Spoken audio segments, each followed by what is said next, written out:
Well, Sunday was Palm Sunday, and there was an uproar. You might have heard about it, about an incident that took place in Jerusalem where two leading Christian figures were prevented from going to the Church of the Holy Sepulchre, and it turned into an international incident, lots of outrage. And I want to break that all down in this video and talk about what happened and why I believe that this is perhaps, I mean, as terrible as an incident as it was, it is also being used by people to foment sentiment that is not exactly deserved. And I'll explain through the video. So if you're enraged by this, if you're upset by this, hear me out. I'm not happy about it either, trust me. Before we go on, though, I want to make sure that you connect with us in the best possible ways. I lead an organization called Israel 365 Action. Our mission is to equip people with the right information and the right tools to be able to defend Israel in the information warfare that we are all engaged in. And we also get involved in many issues defending Israel. And we also have seats in the World Zionist Congress. We are a movement that is dedicated to really changing the way Israel presents its image, which is what this video is really about, but also fights back against the left in a way that sadly much of the current Jewish leadership does not do sufficiently. Anyway, there's more to say about it, but go to Israel365action.com, sign up for our newsletter, won't cost you a dime, and you'll stay informed about what's going on in Israel and all the great content that we're putting out, especially the webinars that we do, the briefings that we do with top experts on the Middle East and Israel. You can get connected with us more and really stay on top of things by, again, just go there and sign up for the Israel 365 Action newsletter. We're not going to spam your inbox all the time. You'll get one newsletter per week, and it'll just keep you informed. Israel365action.com. Okay, let's get over to this incident here. So the incident in question is, like I said, you probably heard about it already, but it was reported by everybody that, as CNN reports, on Sunday, the Latin Patriarchate in Jerusalem said Israeli police prevented the church's senior leaders from entering to celebrate Mass, citing security concerns. And the main person that they prevented was Cardinal Pier Battista Pizzaballa, the Latin Patriarch. Okay, they prevented him from holding services in the Church of the Holy Sepulchre. Quote, for the first time in centuries, the heads of the church were prevented from celebrating the Palm Sunday Mass at the Church of the Holy Sepulchre, the Patriarchate said in a statement. The incident is a grave precedent and disregards the sensibilities of billions of people around the world who, during this week, look to Jerusalem. Okay, this is what happened. The Latin Patriarch,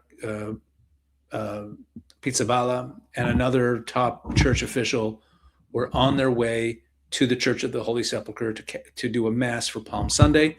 Police officers stopped them and told them that they were not allowed to go there. Okay, what happened exactly? The move comes as Israeli authorities restrict access to religious sites in East Jerusalem amid the war with Iran, including the Al-Aqsa Mosque and the Western Wall, the holiest site for Judaism, the holiest site, this Muslim holy site. They're not allowing gatherings at any religious site. We just had the Purim festival a couple weeks ago. Public gatherings were forbidden. Passover's coming up. It's one of our most important festivals, Passover. Public gatherings, synagogue services, forbidden. Israel captured East Jerusalem, and it talks about East Jerusalem. And then it brings us to Prime Minister Netanyahu's response. So Prime Minister Netanyahu's response was as follows. Over the past several days, Iran has repeatedly targeted holy sites of all three monotheistic religions in Jerusalem with ballistic missiles. That's true. In one strike, missile fragments crashed meters from the Church of the Holy Sepulchre. By the way, where was the outrage by the world when the Iranians launched missiles at the holy sites in the Old City, and a piece of a missile landed right near the Church of the Holy Sepulchre? As a result, Israel has temporarily asked worshipers from all faiths not to worship at holy sites in Jerusalem's Old City to protect them. Today, out of special concern for his safety, Jerusalem police prevented the Latin Patriarchate Pizzaballa from holding Mass this morning at the Church of the Holy Sepulchre. Again, there was no malicious intent whatsoever, only concern for his safety and that of his party. However, given the holiness of the week leading up to Easter for the world's Christians, Israel's security arms are putting together a plan to enable church leaders to worship at the holy site in the coming days. Let me explain what is going on in Israel right now. And again, I understand the outrage. It actually makes sense. You see Israeli police preventing this from happening. It shows a lack of sensitivity to Christians. It enrages me. I have been at the forefront of Jewish-Christian relations for many years. That is a position I hold very publicly. And there have been incidents in the past where some, either out of stupidity, like this situation, or out of malice, there are some actors in this country who are anti-Christian. They don't represent the government in any way. I'll give you an example, just another news item that you may have heard recently. Every few years, it pops up again that there are some Knesset members who are passing a law that it's forbidden to preach the gospel in Israel, okay, which it's not. There are laws about proselytizing to minors and offering incentives. There are laws like that, okay? But it's not illegal to preach the gospel in Israel. But every now and then this comes up that there's a law that there's a law being presented in the Knesset, and it makes it seem like the Israelis are going to make it illegal to preach the gospel, okay? What is this about? It usually comes up in the months leading up to an election. We're going to be having an election in the fall, either in September and October, somewhere around there. Probably there'll be an election. The date hasn't been set yet. And usually in the months leading up to an election, usually for the last 30 years or so, a few members of the ultra-Orthodox parties will present a bill to make it illegal to preach the gospel, or some other anti-Christian bill. They'll come up with something. It's not always exactly the same, but they'll come up with some anti-Christian bill. They'll present it.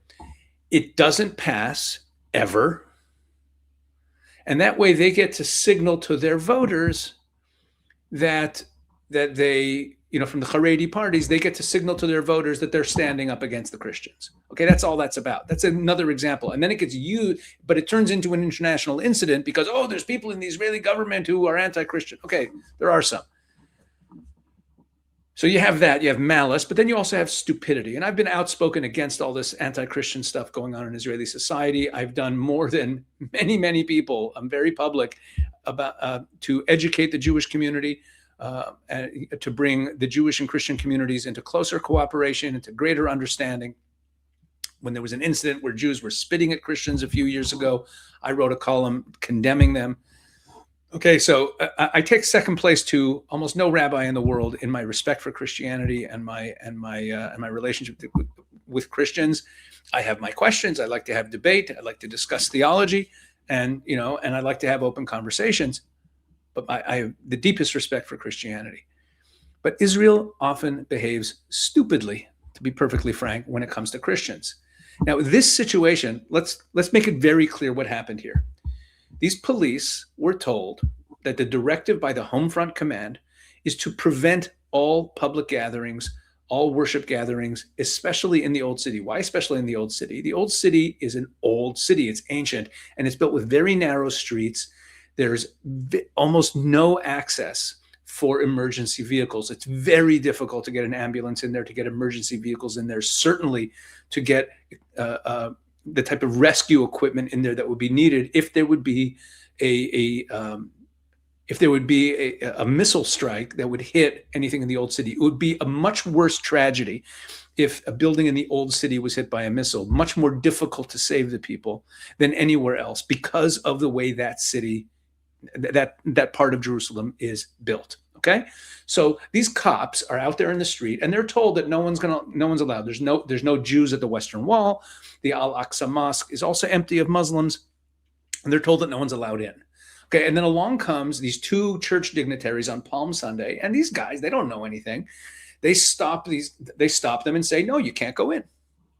Now, was that a smart thing to do if they really knew the situation? Of course not. And should the exception have been made in advance by the people above them? Yes, of course. But this has nothing to do with Prime Minister Netanyahu or the top people in the government or the Israeli agenda. It was a stupid, insensitive thing to do. Okay, and these types of mistakes should not happen. Okay, but here's what happened. Here's what happened next. Let's go back to what happened. So Prime Minister Netanyahu says this. That was his take. Okay, now Cardinal Pizzaballa, here's what he had to say. He said, It is true that the police had said that the orders for the internal command prevented any kind of gathering in places where there is no shelter, because there's no bomb shelter there. Okay, let's make it clear. Where the Church of the Holy Sepulchre is, there's nowhere safe. If that building had gotten hit, or a building around it had gotten hit, it would have been disastrous for anyone present there, okay, regardless of how many people there were. But we had not asked for anything public, just a brief and small private ceremony to preserve the idea of the celebration in the Holy Sepulchre. There were no clashes. Everything was done in a very polite manner. Everything was done in a very polite manner. I do not want to force the issue. We want to use the situation to try to clarify better in the coming days what to do, in respect for everyone's safety, but also in respect for the right to prayer. A very nice statement. And he's saying, listen, this was a misunderstanding. We want to clarify the issue in the coming days so this doesn't happen again. That was his response, but that was not the response of world leaders, right? So in the CNN, going back to the CNN story, so Netanyahu said what he said, and then the Israeli president also said, we have an unwavering commitment to freedom of worship, which we do. It's really the only place in the Middle East where Christians can really freely worship. If you look on Open Doors International's list of countries that persecute Christians around the world, the top 50, bottom 50, whatever you want to call them, the worst countries for Christians, Israel's not on the list. It's nowhere near on the list. It's a great place for Christians. But all the countries that surround Israel persecute Christians. Okay. The Italian government had criticized the police decision to bar access to the church and planned to summon the Israeli ambassador in Rome. Look at that. The Italian government is going to summon the Israeli ambassador because this cop did something stupid. Okay. So they condemned it. And then it goes further. Well, this focuses on the Italian guy. U.S. Ambassador Mike Huckabee, a known Israel supporter, also said it's an unfortunate overreach already having major repercussions around the world. Okay, and he said for the patriarch to be barred from entry to the church on Palm Sunday for private ceremony is difficult to understand or justify. I agree. It's very difficult to understand or justify. It was a stupid move. You got to think a little bit, even though you have these regulations. Okay. Gideon Sa'ar, the foreign minister, pointed out what I pointed this out earlier, that when an Iranian missile struck near the Church of the Holy Sepulchre in Jerusalem, which was like a week ago, these same world leaders condemning, Macron also condemned it. I shouldn't leave that out. Macron, look at what he had to say. French President Emmanuel Macron also condemned the Israeli police, saying worship for all religions must be guaranteed. I condemn this decision by the Israeli police. So does everyone. So does our leadership in Israel. They're like, what are you doing, you morons? He said on their X that their action adds to a worrying series of violations of the status of holy places in Jerusalem. Yeah, really, give me another example. Give me an example of this series. What is this series of violations of the status of holy places? Really, which holy places? Where's the status been harmed? This is just nonsense. There's nonsense. There's no series of violations of any status of holy places. We're at war with Iran. It's a crazy situation. There's air raid sirens all the time. The Home Front Command is trying to keep everybody safe, and they're looking at every situation. And one of the rules they made, again, it shouldn't have been a blanket rule. They should look at the calendar. They should anticipate what's happening. They should have had these conversations with the Christian leadership in advance. These are all dumb moves. They're dumb. There's no malice against Christians. And that's where the whole social media thing is so insane. I'll get to that in a minute, but Gideon Sa'ar, our foreign minister, points out, he's like, wait a second, the Church of the Holy Sepulchre was almost hit by a missile the other day. And none of these leaders, not Macron and not the guy from Spain and the guy from, or Meloni from Italy, all the people condemning Israel for this stupid move by the Jerusalem police, none of them said a word when the same Church of the Holy Sepulchre was fired upon by the Iranians. And they also haven't really said a whole lot about the fact that on the eve of Palm Sunday in Holy Week in the ancient Christian town of Suqalabiya in Syria, armed Islamists have been attacking Christians, homes, churches. They've been burning down Christian businesses. The Al-Qaeda, ISIS-aligned Syrian government is encouraging these attacks and has been a catastrophic disaster for Syria's Christians and other minorities. Okay? That's what's going on Palm Sunday It's a pogrom. It's against Christians. Look at these pictures here. This is a pogrom against Christians in Syria because it's Palm Sunday. I don't see condemnation of that, where the government of Syria is making this happen, and I don't see the outrage on social media over that. Where's that? So Daniel Mail, in a great blog post here, or a Substack post, gathered together some of the comments made on social media by Jack Pesach, who said, defend the sepulcher, and Aaron McIntyre, who said that this is a humiliation of Christians by Israel. And my friend Steve Bannon also was going off on this. Oh, terrible what the Israelis are doing, and Netanyahu is not letting the cardinal go there. There's nothing to... Netanyahu is not letting the cardinal go to the Church of the Holy Sepulchre. Netanyahu immediately, when he heard about it, was like, stop this nonsense. Look, he sums it up great here. Listen to this. Here, what does he say? Look at the assumptions required by the outrage peddlers. To believe Pesach, McIntyre, or Macron, or Bannon, you have to assume that the Israeli government, currently fighting a multi-front war for its very survival, decided that Palm Sunday was the perfect moment to intentionally antagonize the Vatican, the global Catholic community, and its Western allies. Okay? Think about that. How stupid. I mean, look, Israelis are accused of lots of things. You think the Israeli government is that dumb? Do you really think, all of you who are saying that the Israeli government, that Netanyahu wanted to stick it to the Christians, or there's an anti-Christian bias in the Israeli government that led to this, do you really think we're that dumb? That in the middle of this war going on right now, with all the sensitivities about our relationships with the West, you think that we're that stupid, that this was an intentional humiliation of Christianity because we're just suicidal? We're that stupid? He goes on beautifully. The simplest explanation requires zero grand conspiracies. Israel is a nation at war.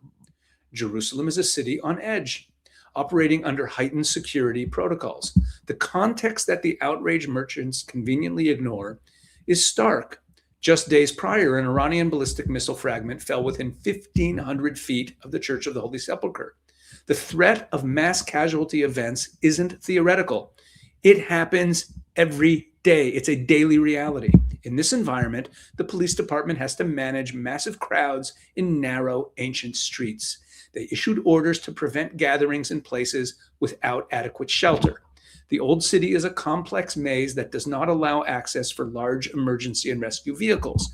A mass casualty event there would be an absolute nightmare. So a police officer, likely exhausted and operating under strict directives, I don't know that, regarding public safety, but he was definitely operating under strict directives regarding public safety in a war with air raid sirens, in the shadow of literal missile strikes, enforced those rules at the church entrance when the patriarch arrived. It was a mistake, a classic example of bureaucratic rigidity clashing with religious tradition. And we know it was a mistake because the Israeli government corrected it immediately. Within hours of the incident, Netanyahu personally intervened, instructing the authorities to stop the nonsense and grant the cardinal full and immediate access. The Israeli police themselves clarified the situation the very next day, confirming that the incident was entirely about enforcing safety regulations, not some sinister change in policy regarding freedom of worship. If you think, and I'm talking to some people who are friends of mine, if you think that Israel has an anti-Christian agenda, open your eyes and look at the Middle East. Are you out of your mind? Are you out of your mind? Israel has an anti-Christian agenda? What evidence is there of that? That's insanity. Yes, some of that insanity is peddled by some of these people. By the way, this Pizza Bala he was walking around wearing a keffiyeh a few months ago. Wearing a keffiyeh in solidarity with the Palestinians. Okay, this isn't some, he's a political operative. He's been in bed with Hamas and the Palestinian Authority for years, this guy. Yes, he's the Latin patriarch. Okay. See, there's a structure to the church. He holds a certain position. But just understand what we're dealing with here. Okay, there's a lot of details that you sitting in America may not know about what actually happens on the ground. He goes on. If this was a deliberate humiliation ritual or a grand ideological plot orchestrated by Ben-Gvir, why would Prime Minister Netanyahu instantly reverse it? Why would the president step in to smooth things over? Why would the police immediately negotiate a compromise? Okay, there's no grand conspiracy here. There's no war on religion in Israel. Yes, there's a war on Christianity in like literally every other country around Israel. And in Israel, Christians flourish. The population grows. They have churches everywhere. They have freedom. And you think that Israel's a problem for Christianity? It's insanity. It's insanity. Focus on the real issues here. Okay? Israel has done nothing to compromise Christian holy sites. It's an absurdity and it's insulting. A cop made a stupid, idiotic, monumentally stupid mistake. You summon the ambassador as though it was a policy decision by the Israeli government to persecute Christians. It's insulting and it's stupid.